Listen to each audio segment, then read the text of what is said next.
No, not that. Let me rephrase that. Today I'm going to show you how you can strip down and part out a car for money. So in my previous video on how you can get a sleeper car plus 500, I went over on how I got this 2000 Audi A6 with this front damage for $588. And then I mentioned how I got this other Audi A6 with the same exact body style, but without the twin turbo engine for $500 off Craigslist. So basically the plan is to use the body parts off of this on my little project car over here, and then try to part out the rest of the parts on this car that is economical and efficient enough. By that I mean it doesn't take up a lot of time, and use that money to pay off the money I paid for this, which was $588, and the money I paid for the parts car, which was $500. Now in my previous video, I threw out some different prices that I thought I could receive for the different parts that are on this car. For example, I mentioned that I could get about 40-50 bucks for these rear taillights, probably about $70 for this license plate bracket, another 60 bucks for this grill, and so on and so forth. But there was a lot of people that said that I could not get those prices, but I am here to tell you that yes, I can, and I will prove it to you probably towards the end of this video. But for now, we're going to start pulling off the damaged parts that are on this car to see what we exactly need. That way we can remove those exact parts off of our parts car and then post our parts car on Craigslist. Alright, so first thing we're going to do is to raise and support the car on jack stands. Alrighty, next I'm going to use my DeWalt impact wrench to remove the wheels. And as always, if you're interested in this or any other tools I use in the videos, links in the description down below.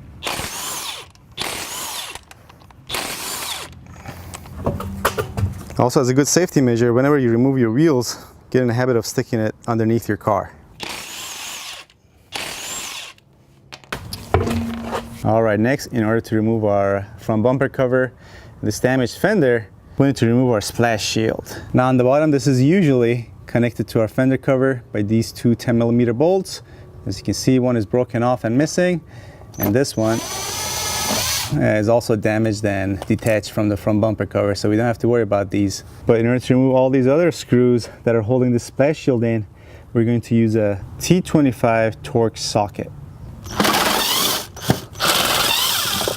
Some of these you can even take off with your hand. And I think this is the last one. And yep, pretty sure that was the last one. And this splash shield should come out. There we go. Now on these Audi A6s, if you're only removing the bumper cover, you don't actually need to remove the entire splash shield. We removed it on that side because we're also removing the fender.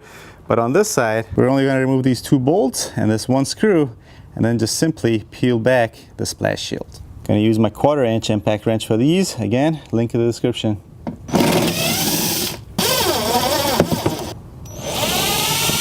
Alright, next we'll come back to this side. And then if you were to look inside this fender, right there you can see there's these three screws or nuts that are attaching our front bumper cover to this bracket that's here. Now if I'm not mistaken, normally you can reach in there and get them, but since we have had an accident here, the top one we're going to get from up top, and then the other two on the bottom we'll get from the inside the fender. There's this one. Now I should be able to get the other two with this extension. Here's one. There's the second one. I got them two nuts. Now same thing on this side. On this side, however, we should be able to get all three from underneath here. So we'll just peel back our splash shield. Next we'll come to the front of the bumper and we're going to remove these fog lamp covers. A little bit of wiggling and this should come off. But if you don't want to risk breaking these, you can always stick a screwdriver through here and pull this back and then remove it. Alright, next we'll come down underneath and we're going to remove that bolt right there. Looks like gonna have to do this manually. And then the same thing on this side. So here's a look at the two bolts we got out, and these attach our front bumper cover and bumper assembly to these bumper shocks you see here. Alright, next we'll get underneath our bumper, and then we're going to remove these couple of screws that are attaching our front bumper cover to our lower splash shield. There's one.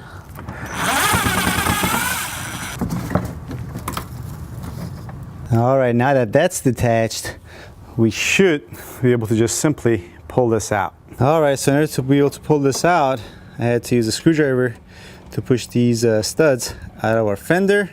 But on this side, it should be easier like that. Now before we take off this bumper cover, it's a good idea to grab something and put it underneath it, because when you pull it out, there are going to be connectors that you need to disconnect, and it's a good idea to have it supported so it's not dangling off anything.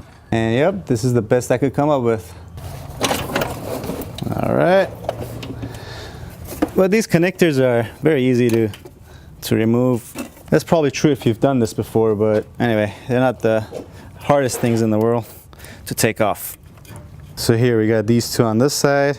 You just press on these and pull them, and same two on this side. And last thing we need to disconnect is this hose that comes down here and goes to the washers that are, right, come out here and spray and clean our headlights. So get our catch pan underneath, and there's a little clip here that you just press down, pull. That's it. Now this should be free and clear. There we go. Now we can tell exactly what's got damaged and what not. And luckily there seems to be very minimal damage. These shocks aren't even damaged as far as I can tell, but I'm still going to replace them. But you know, this bracket is fine. This whole front supporting assembly that supports everything is in good shape. Looks like simply our front bumper cover, and probably its supporting bracket on this side, plus the fender obviously, and its supporting bracket on this end is all that needs to be replaced. That's as of right now. We still have to take off that fender and take a closer look and be 100% sure. And that should be a problem. Taking off this fender doesn't seem to be a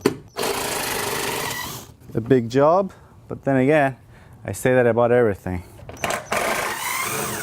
3 bolts or screws up here, and then on the inside bracket there seems to be one T25 screw that's attaching our fender to our body. And then on this end, another one here, for which we might need to remove this side skirt to get to, and then probably a couple of more up top.